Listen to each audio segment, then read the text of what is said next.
The Belmonts are feared by all humans and have been exiled from Wallachia. Unfortunately, Trevor Belmont might have the only way to stop Dracula from exterminating mankind. Castlevania III: Dracula's Curse, set in 1476, was released right at the end of 1989 in Japan before being translated for the rest of the world in the following years. It completes a trilogy on the NES, also sometimes feared by us humans. After unfathomable difficulty in the first game and poorly translated instructions in the second game, what could a third possibly put on the table? One thing was clear, it wasn't going to get any easier. I don't have a nostalgia factor with this game because it's a lot older than me, but I still got chills at the start. The prelude track is, well, chilling, and the movie reel graphics make the preview captivating. It first shows an outside view of a castle, then lightning strikes to reveal the new title before launching into the story. The story itself is slightly less interesting, but the main thing of note here is that the star of the show, at least at the beginning, is Trevor Belmont. Castlevania II's ending was setting up for another Belmont to take over from Simon, although confusingly Trevor's game events were more than 200 years before Simon's. But I'm not here to make sense of the timeline, and many other people have done that more successfully. After entering a player name, the action begins by easing you in. The very first stage isn't there to trip you up, it's just there to teach you the mechanics without letting enemies get in your way. As far as I can tell, Trevor controls just like Simon, which isn't the most intuitive, but you'll have a chance to get used to the jumps, stairs, and items. Testing Trevor's whip should lead you to discover that big torches can be broken as well as the wall candles, leading to items. All of the sub-weapons from Castlevania 1 are back, and yes, that means you can also find hearts representing their ammo. If you break everything in the first stage, you'll easily have the most powerful whip heading into the next stage. The format of Castlevania III is very similar to that of Castlevania 1. Each area is now known as a block, with a few stages in each.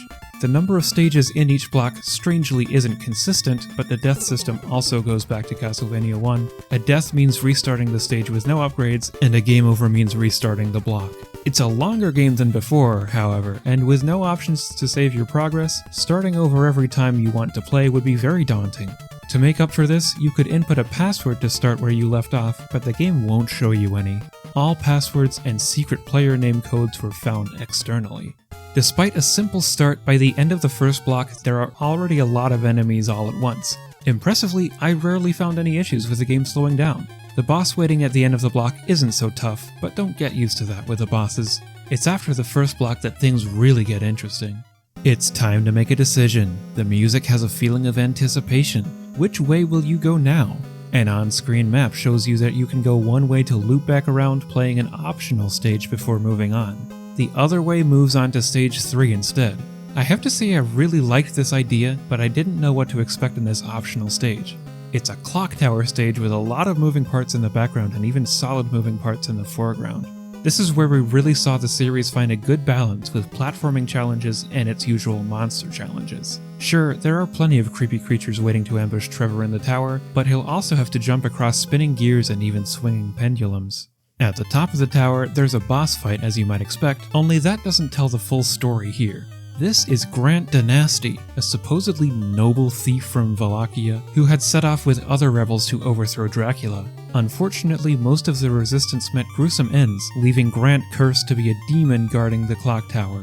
When Trevor defeats Grant's demon form, he returns to a human and offers to help Trevor, claiming he'll be helpful because he's fast. The player has the choice of bringing him along or not. This is a really nice way of switching up the Castlevania format, and from here on, you can change between playing as Trevor or Grant on the spot. Let's not forget that the stage was entirely optional too. Grant is indeed faster than Trevor, and has somehow kept his supernatural demon powers of climbing on walls and ceilings like a spider. Sadly, he can't use many sub-weapons and only attacks with a dagger, which has a much shorter range than Trevor's whip. The Japanese release allowed him to throw daggers by default, making him more effective. I also found the platforming to be more suited to Trevor overall anyway, especially in descending the clock tower. Yes, you have to go backwards through the stages again, bringing the second block to a total of 6 stages. It's a tough optional challenge, and whether it's worth it is questionable. It wasn't my favorite, but introducing optional stages and extra characters is a great feature.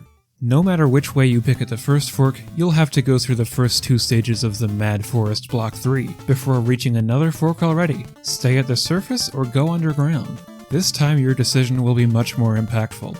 This is the path you'll have to stick with until Block 8. I wish there was some way to take a long path through all the stages in one playthrough, but considering the lack of game saving, it's understandable not to have this option. From block 4 to 7, the stages are entirely different depending on your choice early in the game. I admire that the developers found a way to fit all of these stages into the game, and it's a big technical achievement. It's also very impressive that almost every block has a unique soundtrack to go with it, including the different paths in the middle. Castlevania III went above and beyond the so-called limits of the NES, so let's call it what it is, a masterpiece. But depending on how you play it from here, it could be the most brutal game you've ever experienced.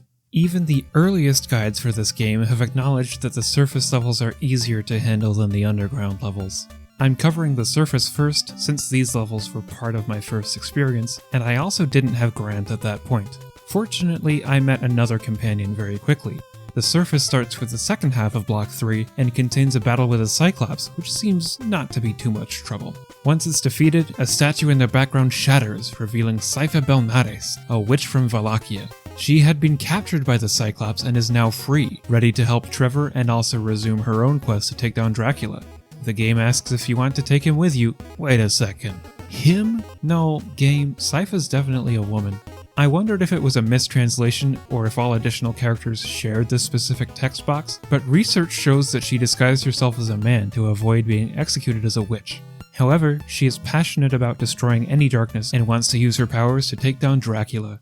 Playing as Saifa is very difficult. She can whack enemies with her staff, but it's not a powerful attack. She takes more damage than Trevor. If you're going to play as Saifa, you'll need to stock up on hearts because it's her magic sub-weapons that make her viable. Fire magic is very damaging to enemies straight ahead of you. The lightning orbs will track down enemies and take them out before they can reach you. Ice crystals will temporarily freeze enemies all around you, and you can even jump on top of them if you need to. All in all though, like Grant, I found her very difficult to use during the middle levels, but wow, I was glad to have her later. The surface levels go through a shipyard, a cursed tower, and then over the moat bridge into the main castle courtyard. Following some experimenting with Saifa first, I then decided to play as Trevor the whole way. I would have liked to play with Saifa a lot more, and I think that the point is to switch between the two rather than just play as one the whole time. Outside of this, I appreciated how much the game subtly teaches you to deal with new challenges. It was evident right at the start, giving you the option to test out a certain platform's behavior, and this is applicable with the tipping platforms in the shipyard too. It even applies to certain enemies, like how Block 6A starts with a single Axe Knight, and that's basically the lone challenge in the first stage. Those Axe Knights still tank too many hits for my liking, and I wish they weren't so frequent. Teaching challenges slowly is much more common nowadays, but for the series, it was like night and day for me. On the other hand, it didn't quite prepare me for the insanity of combining all the challenges later. If you choose to go underground at the second split, you'll be greeted with music that almost sounds like it's laughing at you for choosing the longer and harder stages. Trevor, and possibly Grant, trek through the marshes and into a rotting cave. The underground Block 5 is one of the most curious blocks in the game to me. Once again, it teaches the block's core mechanic immediately, which is that something is dripping from the ceiling and causing the ground to rapidly erode away. The music here, instead of keeping up with the generally catchy spooky vibe in Castlevania, opts for just spooky. Something really could go wrong here. There is a lower part of the level to play if you get caught out by disappearing tiles, but the goal is clearly to stay above. A couple of stages in this block weirdly are just one screen and basically one simple challenge, and I didn't really understand that, but it was oddly generous. At the end of 5 bizarre stages, there's a fight with a small vampire who turns out to be Dracula's son Alucard. Hey, did you know Alucard is Dracula backwards? Alucard is surprised by Trevor's strength and agrees that his father is doing terrible things, and now will fight alongside Trevor. Not Grant though. If you have Grant and then bring another character along, Grant will say his job is done and leave. I hadn't been using him much, but I was still disappointed. If you're noticing a theme in what's disappointing so far, it's the usefulness of the side characters. Alucard is probably the least useful. His only sub-weapon is the time-stopping stopwatch, and his primary attack is weak.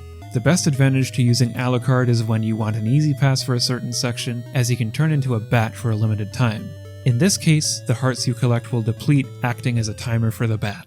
Block 5 continues even after the fight into its 6th stage, but fortunately Alucard is a checkpoint, and a game over here only resets back to this stage. Ending the stage leads to... another fork? This one bugged me. There are randomly 3 different forms of Block 6 in the game, so if you want to play every stage this game has to offer, you'll have to start it 3 times just for the 3rd Block 6.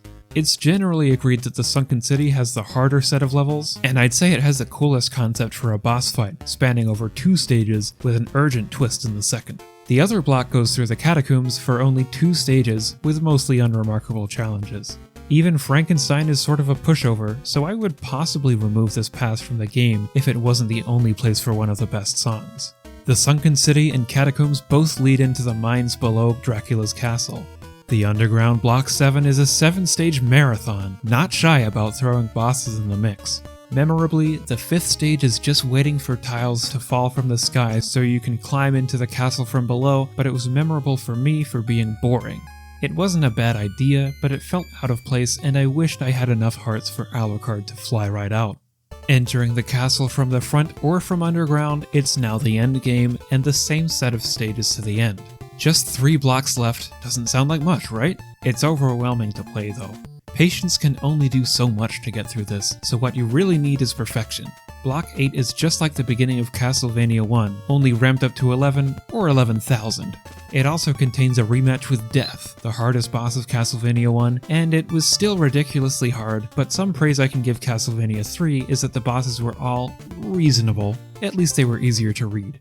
Block 9 ramps up the intensity again with the music, and from here to the end, there are a lot of remix challenges from earlier in the game. Remixed of course means much harder. If you have hearts stocked up, Sypha might be useful at this point with her targeting lightning magic. Now it's time for the doppelganger fight and... okay, I lied, I can't read this boss at all. I had to take a cheap way out, although even that wasn't free. Finally, Dracula's Tower, Block 10, or in fact Block A because there wasn't enough space to write 10. The music certainly builds up tension, except it's such a short loop that I was just thinking shut up the whole time. More crazy remix challenges await you, particularly those from the Clock Tower, and the most insane pendulum platforming you could imagine, with bats appearing at random to try to mess up your precise jumps. If I'm brutally honest about this brutal endgame, I hated playing it. What's left? The biggest, baddest vampire of them all. Naturally, the staircase into his battle is just like that of Castlevania 1. Fortunately, I found this fight to be a much more spectacular end, and a reasonable challenge to at least figure out. I'm not sure how long it would have taken without Sypha, and I admit I only tried with Sypha because her fire magic deals double the damage of Trevor's whip. 3 phases of this fight is perhaps a bit much, and you have to deal with them all in one attempt, but this was easily my favorite Dracula fight in the series so far. Dracula is finally declared dead, and Trevor and his companion watch the castle crumble from a faraway cliff in a rather beautiful scene. From now on, the Belmont name will be honored, and the ending scene is slightly different depending on his companion. In my case, I brought Sypha to the end, and she is now much more comfortable with herself. And the game finally recognizes her as a woman too.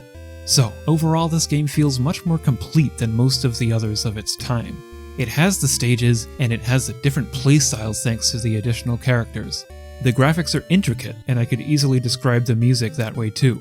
I'm describing a masterpiece. It's just that the unrestrained difficulty makes the endgame more of a masterpiece. Therefore, my final score for Castlevania III Dracula's Curse will be 8.1 out of 10. As you might expect, the game is remembered for being fantastic, or too hard, or some combination of both. The difficulty is why I can't recommend it for everyone, but Castlevania fans should try it if they haven't already. Early reviews also found the same things, with Japanese game magazine Famitsu giving an average score of 7.5 out of 10, noting the excessive difficulty as the main reason for losing points. Electronic Gaming Monthly was more positive with their average score of 8.75. Everyone seemed to be praising Castlevania III for returning to the first game's format after subpar feedback from Castlevania II. Nintendo Power did not publish a score, but they did publish a staggering 24-page walkthrough with details on every character and stage and assessments of the best route to take for every skill level. Tell me, did you agree with the points I've made? What rating would you give Castlevania III Dracula's Curse for the NES, initially released in 1989? If you've made it this far, I hope you'll consider liking the video and subscribing to see more. Sadly, most review viewers aren't subscribed to the channel. As ever, thank you for watching, and please continue to be your own unique self. Yo, wall meat! That sounds like a grocery store or something, right? Like, I am gonna go pick up some groceries at Woolmeats. No, actually, I'm gonna go to Walgreens because that's where I get my